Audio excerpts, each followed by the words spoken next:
Hello and welcome to News Central TV. My name is Mazino Appeal. Now the top stories this hour. President Bola Tinubu increases appropriation bill to 54.2 trillion naira. And police in Ebonyi arrest suspect in deadly community attack. Also coming up, 40 ISIS members killed in military operation in Somalia. Details coming up shortly.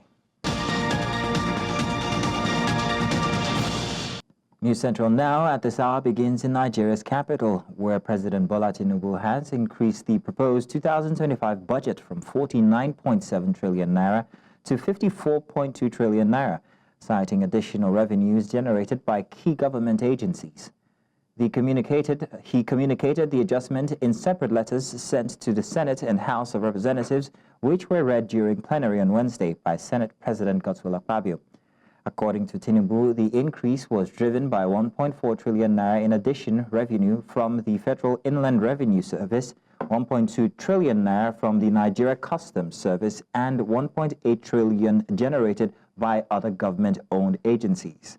Following the announcement, Akpabio referred the President's request to the Senate Committee on Appropriations for urgent consideration. He also assured lawmakers that the budget would be finalized and passed before the end of February. The Nigerian Senate has approved the termination of 3 resident electoral commissioners suspended since 2023 for violating the Independent National Electoral Commission Act.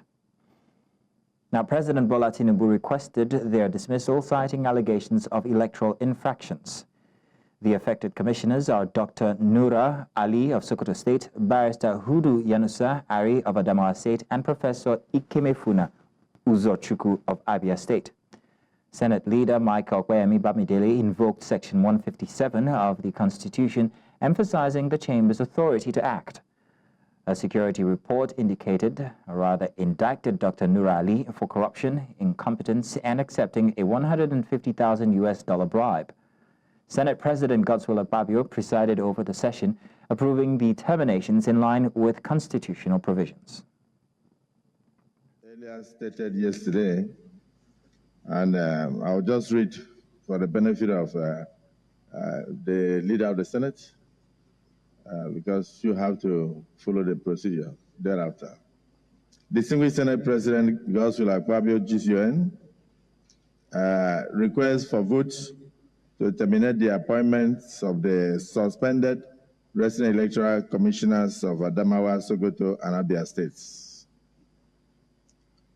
Pursuant to Section 157, subsection 1 of the Constitution of the Federal Republic of Nigeria, 1999, as amended, I hereby request the Senate to consider and vote for the termination of the appointments of suspended resident electoral commissioners of Adamawa, Sokoto, and Abia states.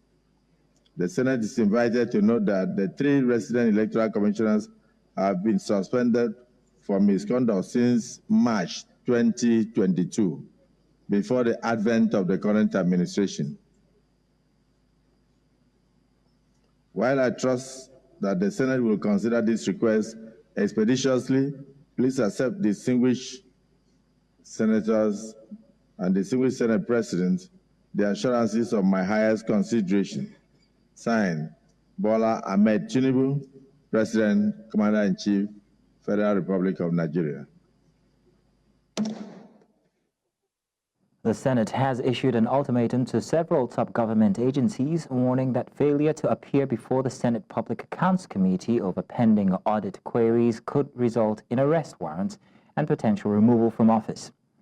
Chairman of the committee, Aliyu Wadada, issued the warning while expressing frustrations over the continued defiance of key government agencies, including the Inspector General of Police, Kayode Egbetokun, Federal Inland Revenue Service Chairman, Zach Adedeji, Nigerian National Petroleum Company Limited, Central Bank of Nigeria, Nigeria Customs Service, and the Nigeria Civil Aviation Authority.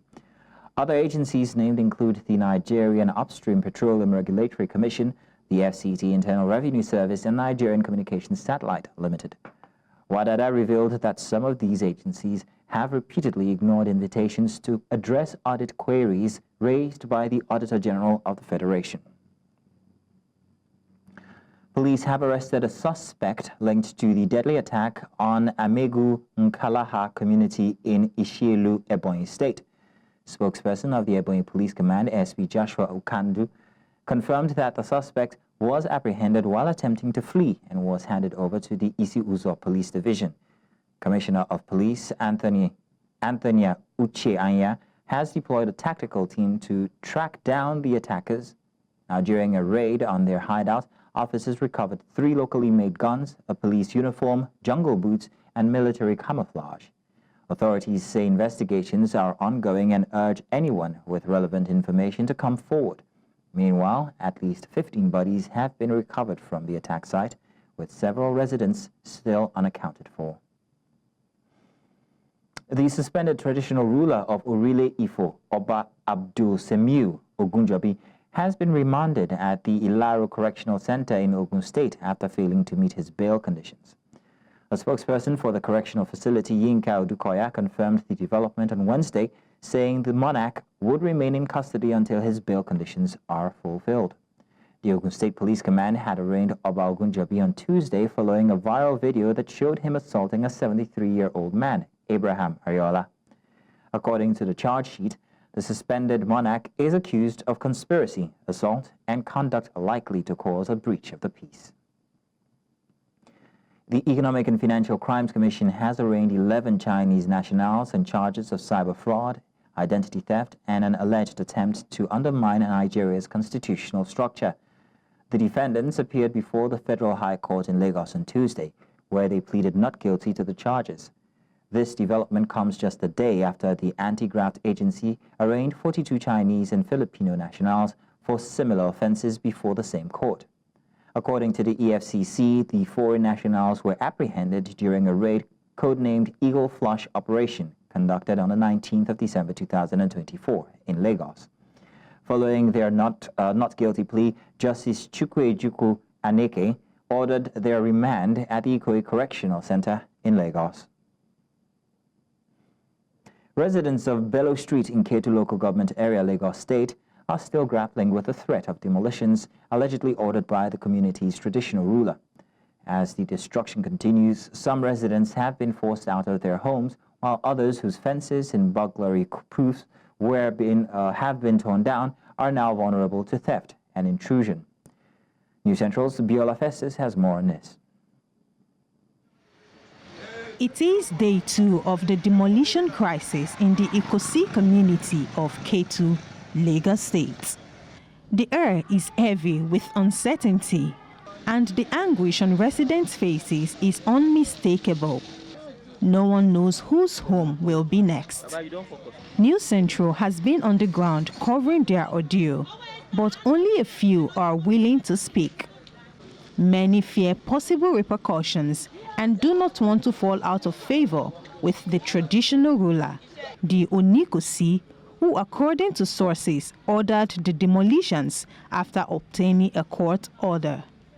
Yeah, we are appealing to the Kabiyesi to have mercy on people who are on the land, because we are not aware of the dispute that is having with the other party. And not all bought the land from his own family.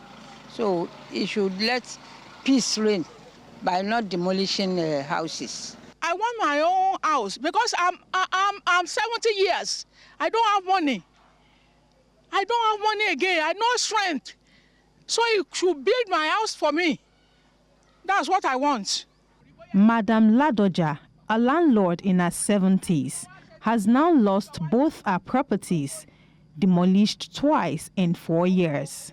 This is the second time the Oba will come and demolish my house. The first one, he told me it was a mistake.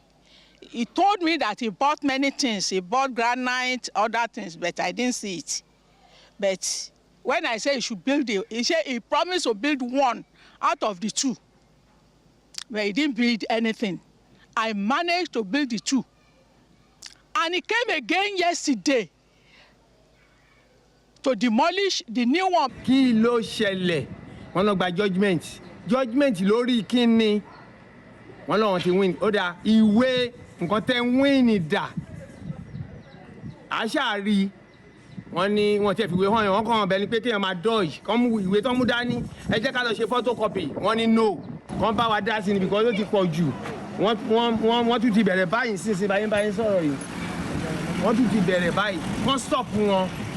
According to Section 28 of the Nigerian Land Use Act 2004, only the state and federal governments have the authority to revoke rights of occupancy in the public interest with corresponding compensation to affected landholders. It remains unclear on what legal grounds the Onikosi obtained a court order to demolish homes in the community.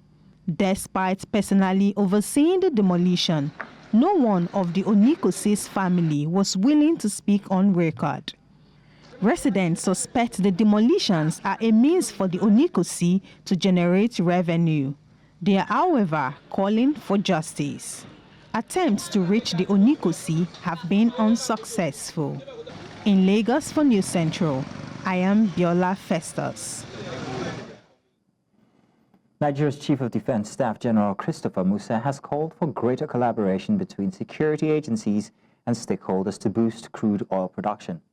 Speaking at a strategic meeting in Rivers State, Musa emphasized oil production's vital role in Nigeria's economic stability. A statement from Defense Media Operations says discussions focused on security challenges hindering optimal output. Musa acknowledged progress, with oil production surpassing 1.8 million barrels per day, but stressed the need to meet President Tinubu's 2.2 million target.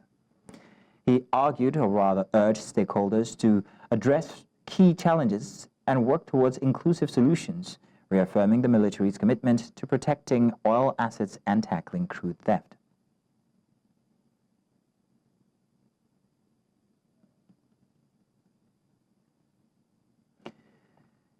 And to discuss this, we are going to be joined by a business and energy analyst, Temitope Kolade. But we will go on a break, and when we get back, we'll sink our teeth into this discussion.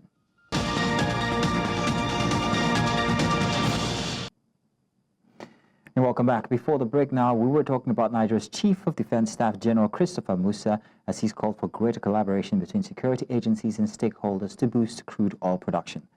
And now joining us to have this conversation, we have with us Mr. Temitope Kolade, who's an energy and business analyst. Mr. Kolade, you're welcome. Thank you very much for joining us this evening. Thanks for having me. Good evening. Grand. Good evening to you too.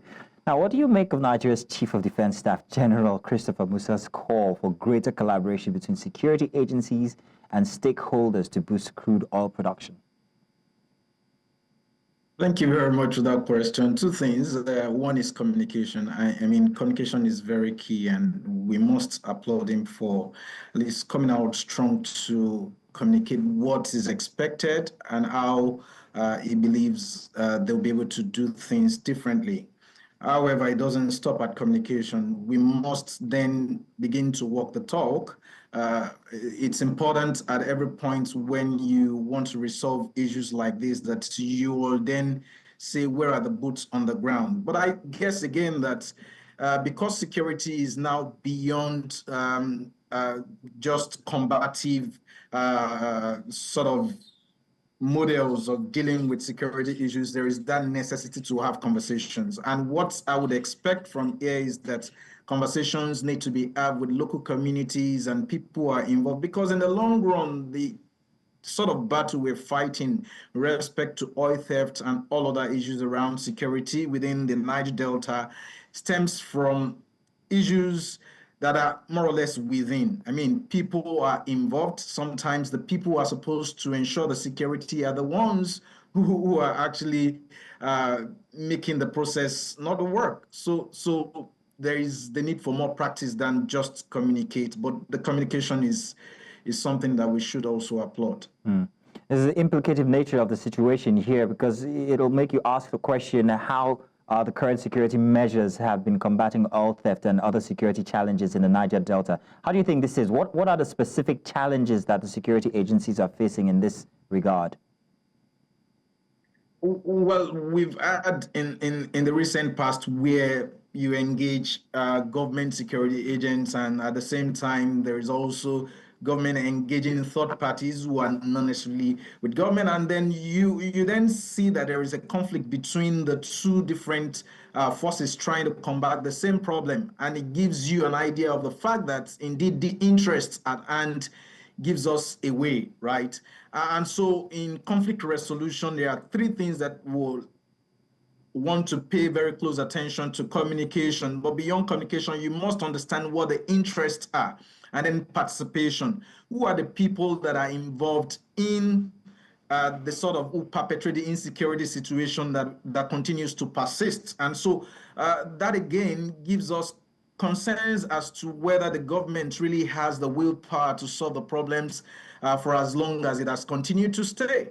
Right. So that's one reason why we will think that things have not necessarily worked the way it should have worked in the past. And so until we resolve those issues of interest, who are the people interested in taking the crude resources, maybe legally or illegally, and how do they ensure that they provide the right sort of support to those who are meant to secure these things, that's where we would ensure success. Otherwise, we'll just continue to have conflicts because interests will not align until you get everyone to align to say, hey, our interest is to boost oil production, whether it's the people in the community or the people that you have even asked to be the security agents, or maybe even the companies that produce and the staff that work with it. So it's a multi-pronged approach. It's a multi-stakeholder approach that needs to be taken to resolve this. So how can the military and other stakeholders enhance community engagement and build trust with local communities in the Niger Delta? Well, a couple of things to do. Number one, you will think of, again, participation. It's stakeholders engagement. Stakeholders need to have conversations.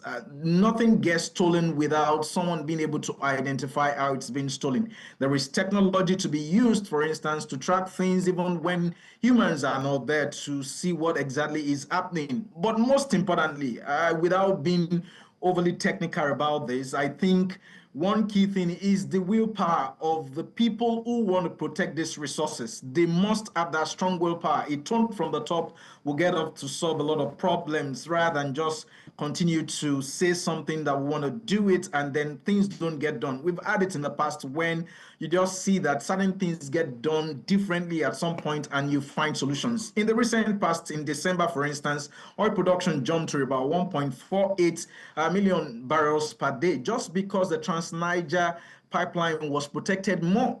And so it's really about what do we want to achieve and do we get the right persons to stay on top of the issues without being compromised. Hang on a second, if you can say that again. So there was increase in production because there was more security.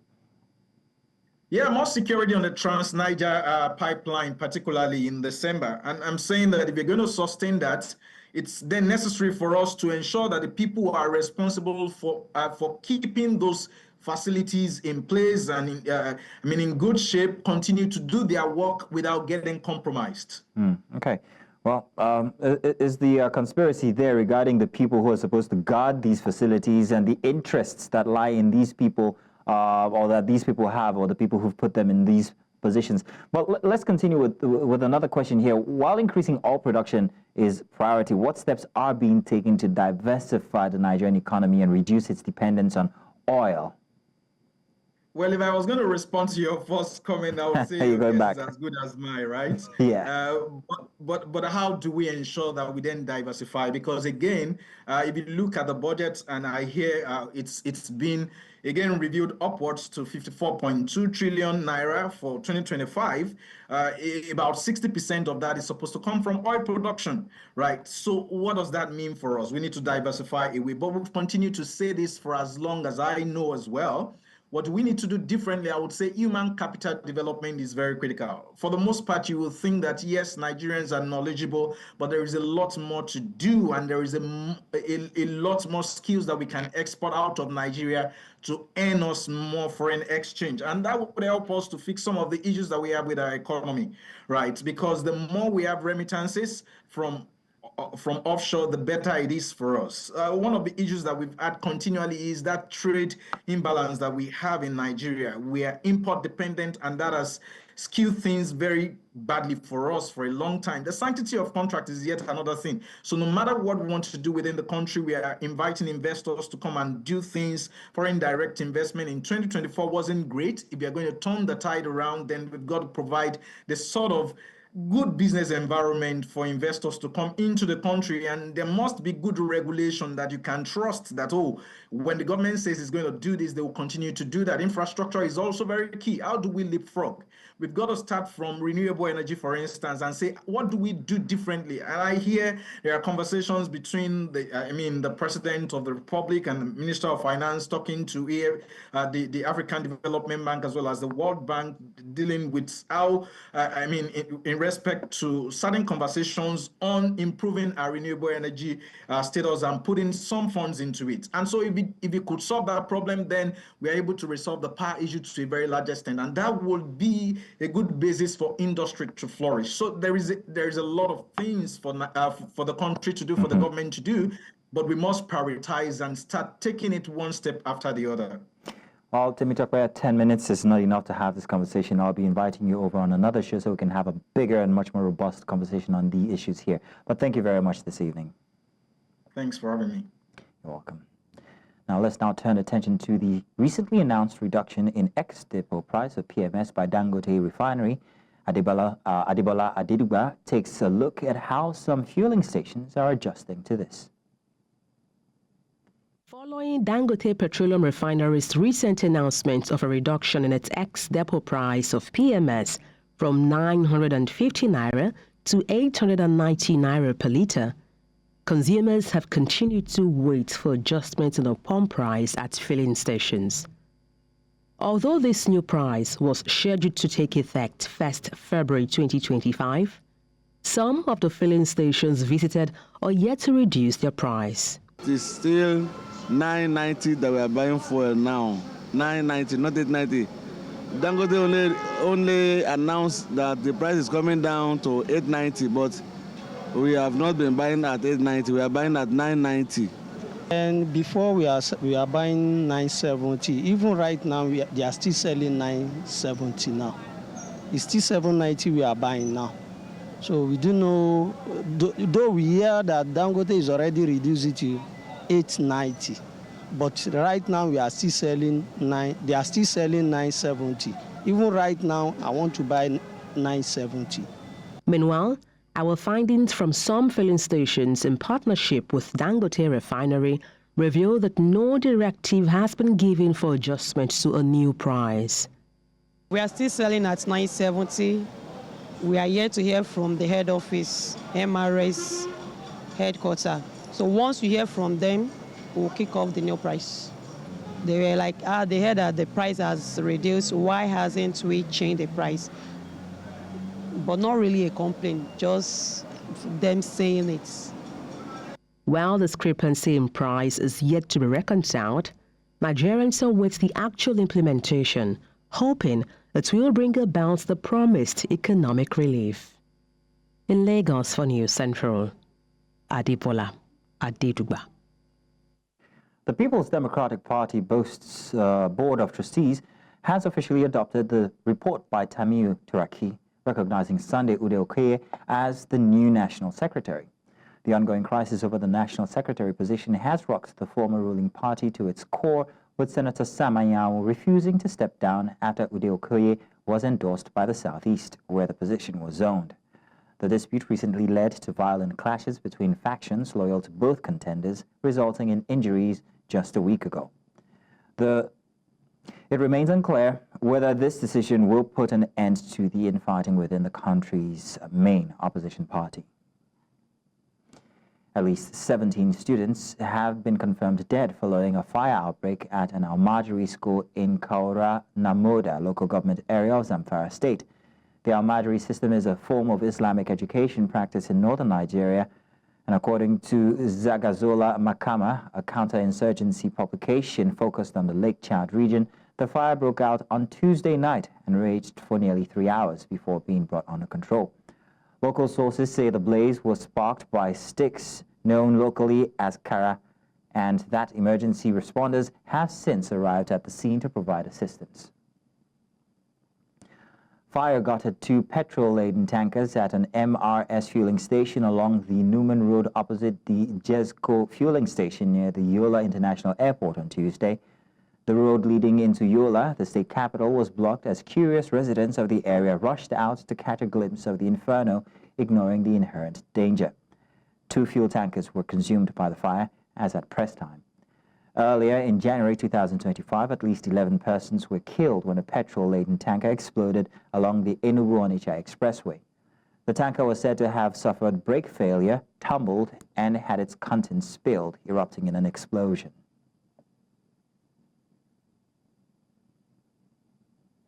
Discharge fuel at MRS fueling station. You can see the fire service are here, the Red Cross are here, the civil defense and all other relevant agencies are here. So far, there is no casualty. The one thing is this, ideally we need to comply with safety measures. It's very, very important. Whenever, particularly anything oil industry, is required to comply with extreme safety measures. But ignoring safety measures, there is no way that we can avoid with such occurrence. So they should be auditing their firefighting equipment when due. The governor of Plateau State, Caleb Mutfwang, has charged the newly appointed commissioners in the state to join hands in driving the vision of his administration with passion, efficiency, and unwavering commitments to service delivery. The governor was speaking in Jos, the state capital, during the inauguration of 5 new commissioners to replace those he relieved of their positions last week. News Central's Chizoba Nyanwe attended the event and now reports. It was on the 29th of January that Governor Caleb Mutfwang sent out a shocker to the members of his cabinet and the public by relieving 5 commissioners of their appointments. It is the first time the governor is doing this within the first 20 months of his tenure. In the presence of these stakeholders, Governor Mutfwang swore in and inaugurated these 5 new commissioners, 4 men and 1 woman, who is a former Deputy Speaker of the State House of Assembly. Your appointment is not a privilege, but a responsibility, a call to serve with diligence, transparency, and accountability. I charge you to channel your wealth of experience and expertise towards the success of our "the time is now" administration. Your role in implementing government policies effectively will be crucial in delivering the dividends of democracy to our people. The new commissioners, who expressed their readiness to deliver on the job, also state their commitment to the progress of the state. I will tell the Plateau people that what they have seen or what they saw when I served, more will be added to it, and I'm ready to give them the best of me by the grace of God. The trust of the people is at stake, and for whatever responsibility that comes with trust, it is incumbent on us and duty-bound for us to do our best to deliver so that his leadership and his vision will be seen in the lives of the people of Plateau State. A lot of times we read policies on papers and people don't see it happening. And our charge is to actually bring it down to the people so that they can see what the governor is saying and what is actually happening on the ground. Having received their portfolios, residents of Plateau State are watching with every eagerness to see how diligently and efficiently these new commissioners will approach their assignments in the interest of the state. In Jos, Plateau State, for News Central, I am Chizoba Anyui.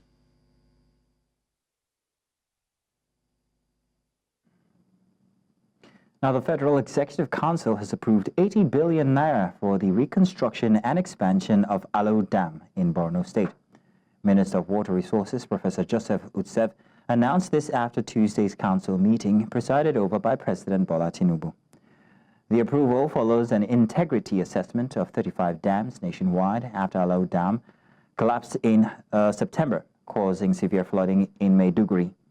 UTSEF said the first phase is set for completion by July to prevent further flooding. The Borno State government, along with security agencies, is collaborating on the project. The entire reconstruction is expected to take 24 months, with additional work like desilting scheduled for December.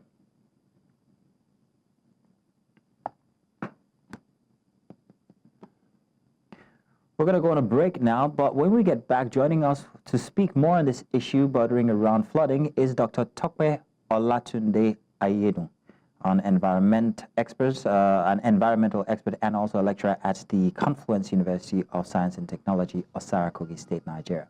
We'll be back with that conversation.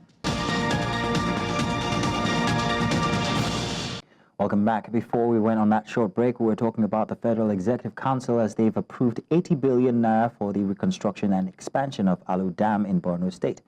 Now, joining us to have this conversation, we have with us Dr. Tope Olatunde Ayedu, environmental expert and also lecturer at the Confluence University in Kogi State.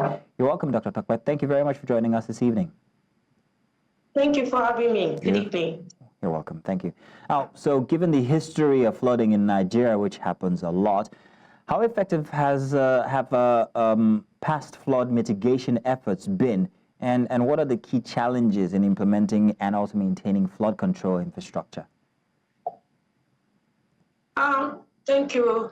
For the past years, climate change has been upon us, and it has been like is just for the experts, it's just for the educationists, and just for those that are studying anything relating to environment. But oftentimes, we always tell people that it's for all. The environment is for all, and if there are crises, we all will be affected. It's not just one person that will be affected, but everybody. And I think over the years, there has been climate crisis all around, but it keeps getting worse as the adverse effect is severe now compared to before. So all ends must always be on desk. So the challenges are right there, and it's already obviously seen than it usually was before. It's more severe, it's more adverse, it's more pronounced, and everybody is aware. Most people are aware, and I think the conversation too with people using their ethnic languages, different languages, to tell people about what is going on, about the climate crisis, has also helped over the years. So now it's not just English terms, it's now in your dialects, in your indigenous languages, and we all know that there's a climate crisis upon us. So that's what. Okay. So how will the reconstruction and expansion of Alu Dam impact local communities in Borno State? In fact, I'm so excited with the proactive measures by the federal government.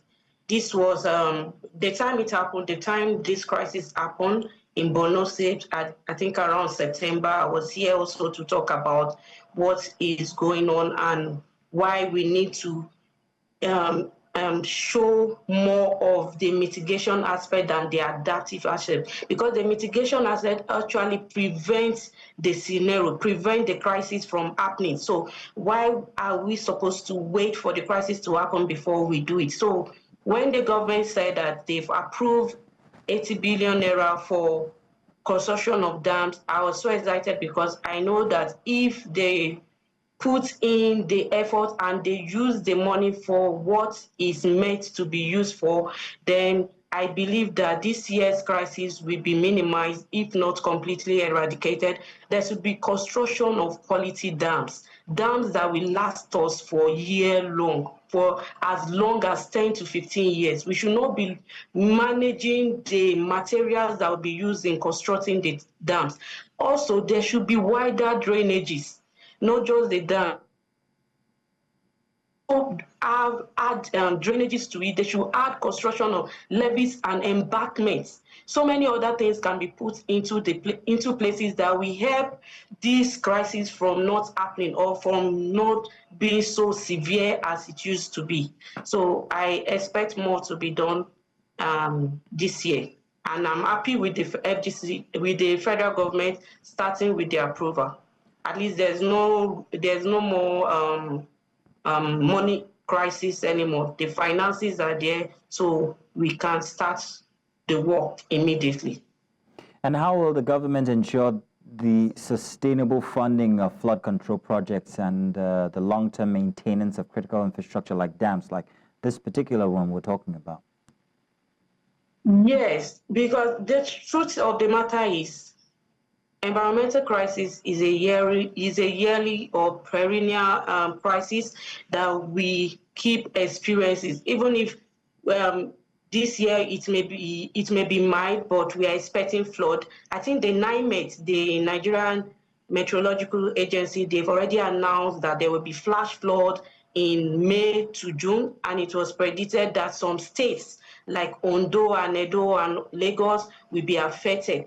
All these are measures, are early warning measures that is already there. So we can make use of this useful information to ensure that the crisis of climate is not as severe and as rampant. So federal government should keep putting in effort, putting in the money. There is room for ecological fund. I know that there are ecological funds, but there should be accountability for those funds.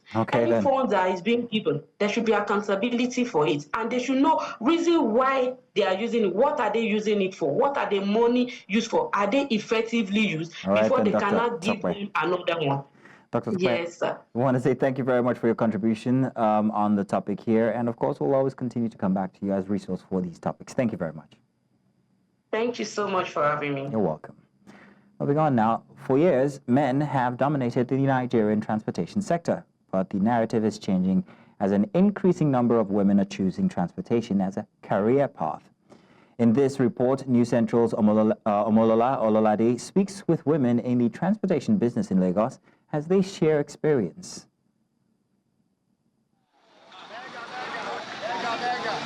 While Nigeria's transport system is still largely a male-dominated field, women like Ronke Oyeledun have found satisfaction in driving tricycles for a living despite the challenges. She began her journey 7 years ago, and seeing other women in the business has kept her motivated. I don't even know the kind of profit, money they make. It's only the impression that I saw then when I see some ladies doing it. And I give myself the challenge that I can do better and I can do as these people were doing. When a woman chooses to enter a particular line of work, especially in a male-dominated industry, there is usually a strong reason for it. The reason why I joined this business is because there wasn't another lucrative job that I can do to support my husband as a woman in the family. Why did daddy go to the office? I do the transportation work. And I thank God that since we've been doing it, we've been able to manage with the little we earn from this.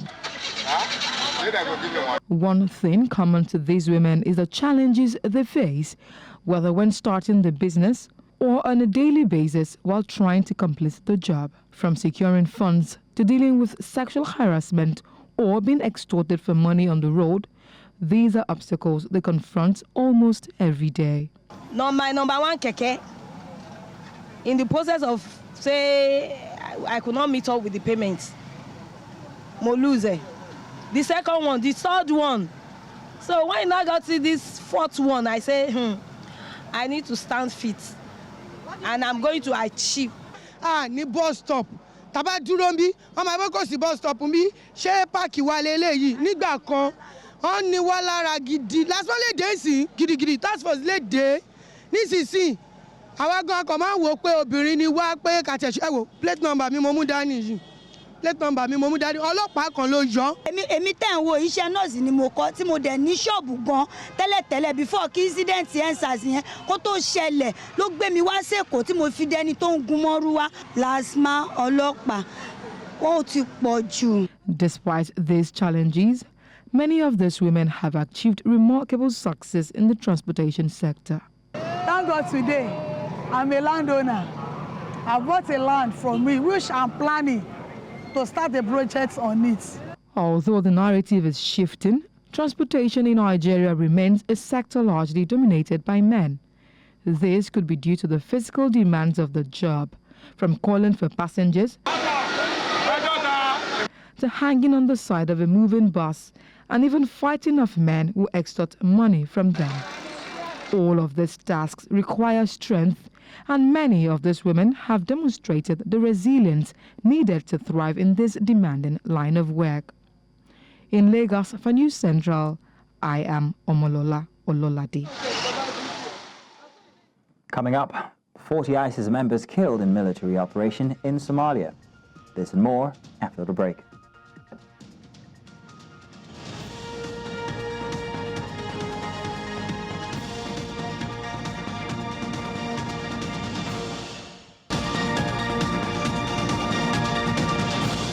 Welcome back. Now, Somali authorities announced on Wednesday that counter-terrorism forces have carried out a military operation, resulting in the deaths of around 40 ISIS members.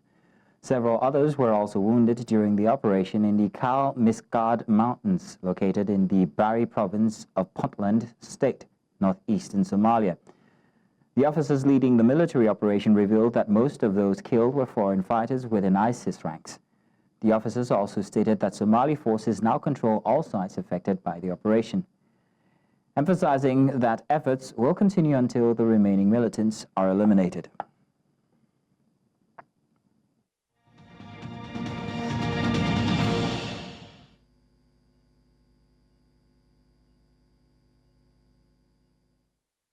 U.S. Agency for International Development staff around the world will be placed on administrative leave Friday and ordered to return to the U.S., according to a directive issued Tuesday night.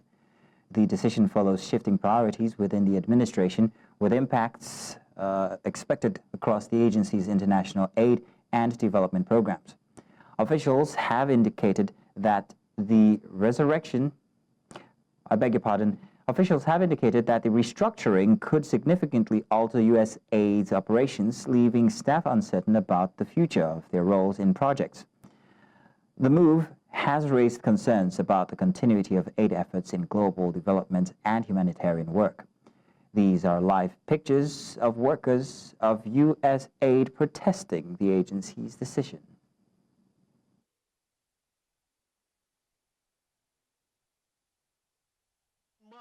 And Donald Trump are the worst of what our country stands for. And the only way to take back our government. Apologies for that. We'll bring that to you later. Unfortunately, we can't do that now. Moving on now, a prison riot in Villahermosa, the capital of Tabasco State, has left 7 people dead. The incident, which occurred in a state already grappling with escalating criminal violence, is under investigation by the local prosecutor's office. Local reports said the violence erupted from a confrontation between rival criminal groups within the facility. This latest outbreak follows a similar riot in December that also claimed 7 lives.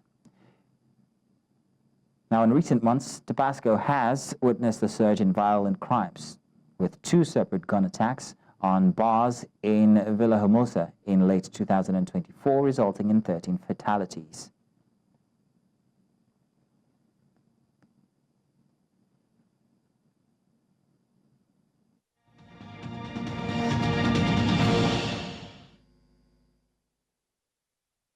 On to business now. The Nigerian equities market presents both exciting opportunities and unique challenges for investors. To maximize returns and mitigate risks, a well-structured investment portfolio is crucial. This discussion will explore key strategies for optimizing investment portfolios within the Nigerian equities market, considering factors such as risk tolerance, investment goals, and market dynamics. Chinazom Izora, senior investment broker, Parthian Securities, joined us on Business Edge to explain the risk involved in these forms of wealth creation. Important for choosing what is an appropriate investment for you. So investors with trading objectives, and we see this especially with young people that have a lot of risk tolerance. You want short-term gains, so you want to buy and sell and make a profit. It's a good strategy. And that's all the news this hour. But before we go, let's take another look at some of the major stories. President Bola Tinubu has increased the 2025 appropriation bill from 54.2 trillion naira to more. Police in Ebonyi State arrest suspect in deadly community attack. And we also told you that 40 ISIS members have been killed in military operations in Somalia. Now do remember, you can watch News Central live on DSTV channel 422, Star Times channel 274, Able TV, and of course on YouTube. Many thanks for watching. My name is Mazino Appeal.